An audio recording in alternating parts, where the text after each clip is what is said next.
Hey GenderBlenders, this week's topic is relationships. Well, let me start by saying before I can't really say anything about Christy because she knew about my transition the whole time, so and we've been together 4 years, so I would have to go back to my ex-girlfriend, which we were together 12 years, and I have to say that being with someone and you wanting to transition, let me try to explain the relationship. It was like when we went out, she'll be at one end of the place and I'll be at the other. It's like we never were walking around together much. We did go out to eat like once, twice a week. It was her favorite thing to do, but it was not like a couple. And everybody knew wherever we lived that we were a couple because we told people. They'd come up to us, we would tell them, and then it was like we would separate. Walk in together, stand together for a little while, and then we separate, I guess, and do our thing, and come back and sit together or whatever. Because we didn't go out to many gay bars. It was mostly straight because the gay bars were so far away from where we live. But anyway,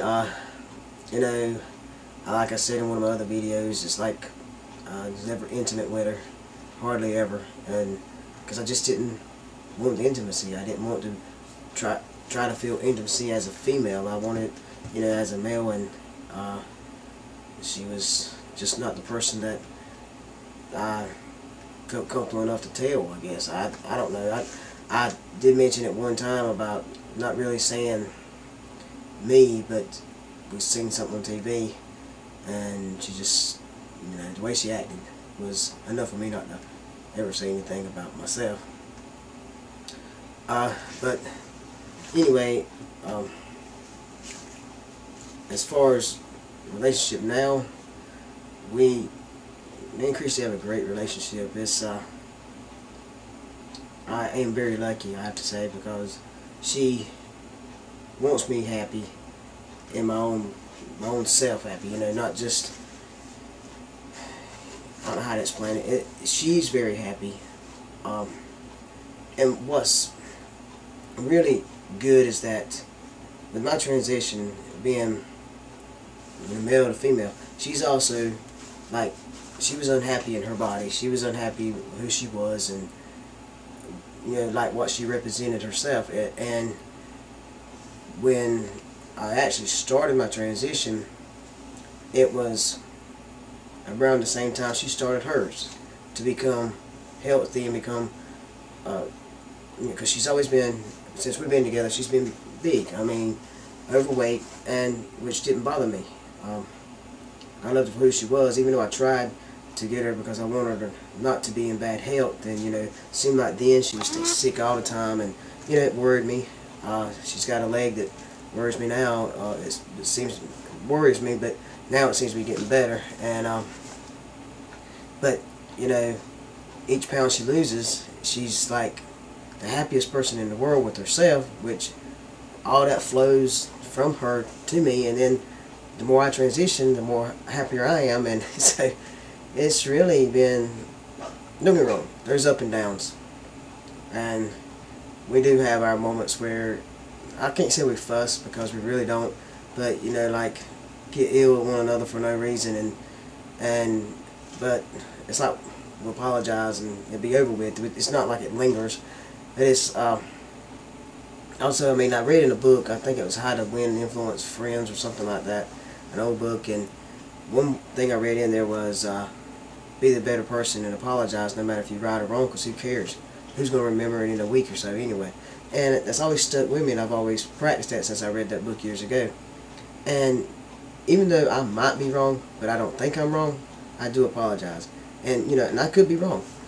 But I've noticed that after a day or two, you don't even remember what you were fussing about anyway, or had a little spat, even if you're not fussing, because I can't remember the last time voices were raised around me. As far as my ex-girlfriend would raise her voice a little bit, but not much. But I just don't. I don't put up with it because that's not the way I want to live. I don't want to live in a lot of arguing and anything like that. And so I have to say we don't. But she wants me to. She helps me research. She helps me. It's just great. I mean, like I said, we've always lived as a man and woman, and I've never been happier. And I'm, real proud of her, of who she's becoming, and our children are proud of us, and so it's just a great thing. And I guess that's all I got to say on the subject, because I mean, if you got any questions that's specific and I might can answer, that'll be fine. I just don't know exactly how else to do it, because none of my ex-girlfriends I haven't been with many people, but like the one before, the 12-year one, it was like she was just one that shouldn't have been in a relationship anyway. She liked to play the field too much, and after catching her a couple of times, not 3 times you're out, and she's the one that kicked me out. I was just crazy and stupid, I reckon, back then. But it's just you don't care when you're not happy with yourself. So my advice to everybody is, no matter what you want, go for it. Be happy with your own self, and happiness will come. So if you got any questions, hit me up. Alright, until next time.